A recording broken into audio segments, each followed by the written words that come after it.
Sa barangay po, coach, maraming ganyan eh. 'Di ba? Yung mga barangay teams, diyan nagsisimula din po naman po ang mga kabataan lahat.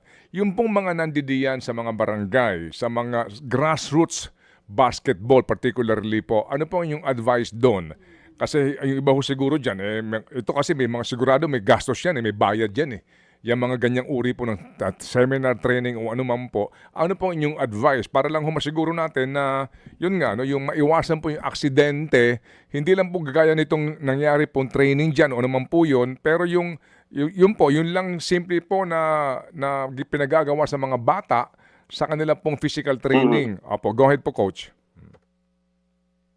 Siguro po pagdating sa barangay, I think mostly we should require the LGUs. Kunyari, meron kang inter-barangay or inter-town sa inyong lugar, there should be medical personnel present, no? Para kahit anong mangyari po, merong sasaklolo dun sa kung ano man, kung sino man ang na-injure, no? Minsan po actually nagiging useful 'yan dun sa mga even sa crowd.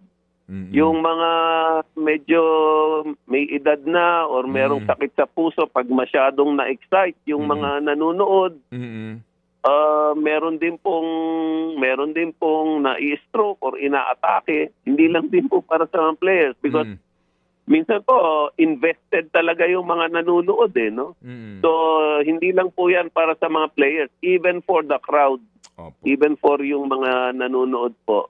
Magiging useful po yung mga medical personnel na yan. Mga kapatid, patuloy po kayong tumutok sa 105.9 True FM para sa totoong balita, impormasyon, music and entertainment. Mag-subscribe sa aming YouTube channel at podcast at sundan nyo kami sa Facebook, Instagram, X at TikTok sa True Network PH. Bisitahin din po ang aming official website, truefm.ph.